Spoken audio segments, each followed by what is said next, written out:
Hello friends, अन्नपूर्णे सदापूर्णे दीप्स किचनमध्ये तुमचं खूप खूप स्वागत. आज आपण छान अशी केरला स्पेशल डिश बनवणार आहोत. केरळमध्ये केळ्यांचे उत्पादन जास्त होते, त्यामुळे तिथल्या मोस्ट ऑफ रेसिपीज या केळाचे रिलेटेडच असतात. चला तर ही केरळची स्पेशल डिश कशी बनवायची ते आपण बघूयात. चला तर सुरुवात करूया.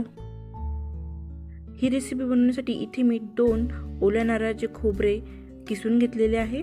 ड्रायफ्रूट्समध्ये आपण इथे बदाम बारीक कापून घेतलेले आहेत. तुम्हाला हवं असेल तर तुम्ही काजूसुद्धा यामध्ये ॲड करू शकता. 1 वाटी साखर, विलायची पावडर, तूप. आता आपण स्टफिंग बनवण्यासाठी कढईमध्ये 1 ते 2 चमचे तूप घेतले आहे. तूप गरम झाल्यानंतर आपण यामध्ये बारीक केलेले बदाम घालून घेऊया.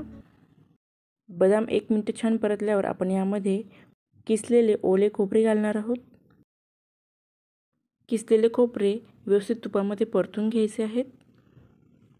यामध्ये आता आपण 1 टेबलस्पून विलायची पावडर घालणार आहोत. इथे मी 4 ते 5 टेबलस्पून साखर घालत आहे. तुम्ही तुमच्या आवडीनुसार कमी जास्त करू शकता.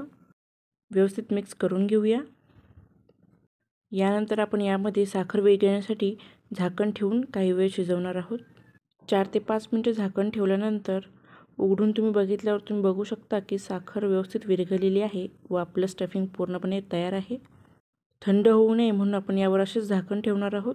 इथे मी 1 वाटी तांदळाचे पीठ घेतले आहे.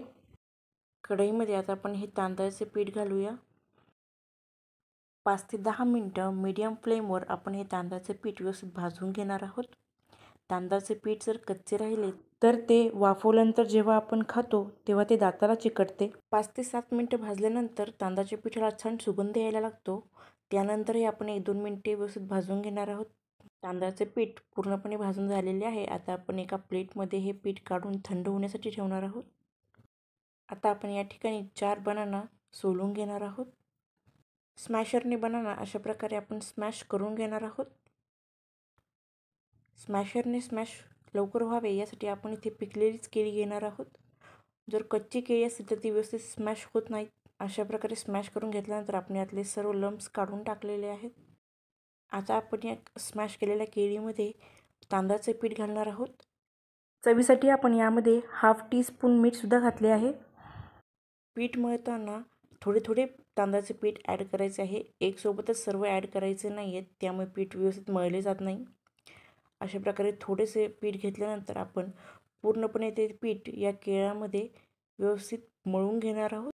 अशा प्रकारे त्यामध्ये पिठाच्या गुठळ्या राहणार नाहीत याचीसुद्धा काळजी घ्यायची आहे.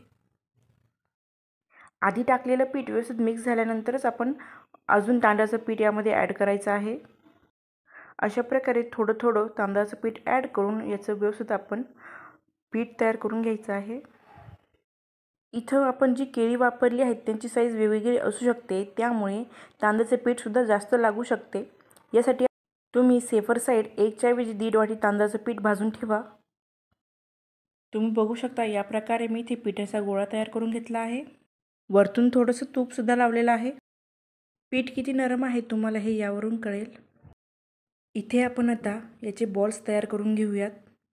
सर्व बॉल्स एकसारखे होण्यासाठी इथे मी पळीने पीठ किती घ्यायचं आहे ते मोजून घेत आहे. एकसारखे बॉल्स तयार होतील. यामुळे पीठ हातावर व्यवस्थित मळून घ्यायचे आहे व आपण पुरण घालण्यासाठी जशी वाटी बनवतो त्या प्रकारची वाटी इथे आपण बनवून घेणार आहोत. पीठ हाताला चिटकत असेल तर तुम्ही इथे तांदळाच्या पिठाचासुद्धा वापर करू शकता. अशा प्रकारे आपण वाटी तयार करताना एकसारखी बनवायची आहे, खूप जास्त जाड ठेवायची नाही आहे. अशा प्रकारची वाटी तयार केल्यानंतर आपण त्यामध्ये तयार केलेली स्टफिंग किंवा सारण घालणार आहोत. सारण व्यवस्थित आतमध्ये दाबून अशा प्रकारे आपण सर्व बाजूने ते बंद करून घेणार आहोत. वरती जर एक्स्ट्राचा पार्ट निघत असेल तर आपण काढायचा आहे, अदरवाईज त्याला व्यवस्थित गोल करून लाडूसारखा आकार द्यायचा आहे. बॉल्सना छान गोलाकार आकार आलेला आहे. अशा प्रकारे सर्व बॉल्स आपण तयार करून घेतले आहेत. हे बॉल्स स्टीम करण्यासाठी आपण इथे इडलीचे भांडे वापरणार आहोत. इडलीचे भांडे व्यवस्थित प्रीहीट करून घेतले आहे. आता आपण तयार केलेले बॉल्स यामध्ये व्यवस्थित ठेवून घेऊया. यानंतर आपण यावर झाकण ठेवून 15 ते 20 मिनिटं मीडियम टू हाय फ्लेमवर यांना व्यवस्थित वाफवून घेणार आहोत. 15 ते 20 मिनिटं व्यवस्थित वाफवल्यानंतर आपण गॅस बंद करून 5 मिनिटे तसंच ठेवणार आहोत. 5 मिनिटांनंतर आपण झाकण काढून बघूया. हे बॉल्स व्यवस्थित वाफवले गेलेले आहेत. प्लेटमध्ये हे सर्व बॉल्स आपण काढून घेऊया. आता आपण याला कट करून बघूयात. तांदळाच्या पिठाची जी लेयर आहे ती अगदी सहजपणे चाकूने कापली जात आहे. याचा अर्थ आपले तांदळाचे पीठ व्यवस्थित वाफवले गेलेले आहे. तांदळाच्या पिठाची लेयरसुद्धा अतिशय नरम आहे, अजिबात कडकसुद्धा नाही आहे. आतली स्टफिंगसुद्धा तुम्ही बघू शकता. जेव्हा आपण हे सारण आणि तांदळाचे पीठ व केळी मिळून बनवलेले वरचे तांदळाची लेयर जेव्हा कॉम्बिनेशनमध्ये खातो तेव्हा इतकी अप्रतिम लागते. तुम्ही हा पदार्थ नक्की ट्राय करून बघा. मला खात्री आहे की तुम्हाला हा नक्की आवडेल. जर तुम्हाला केळीपासून बनवलेली ही केरला स्पेशल डिश आवडली असेल तर नक्की ट्राय करून बघा आणि अन्नपूर्णे सदापूर्णे दीप्स किचनला सबस्क्राईब करा. धन्यवाद.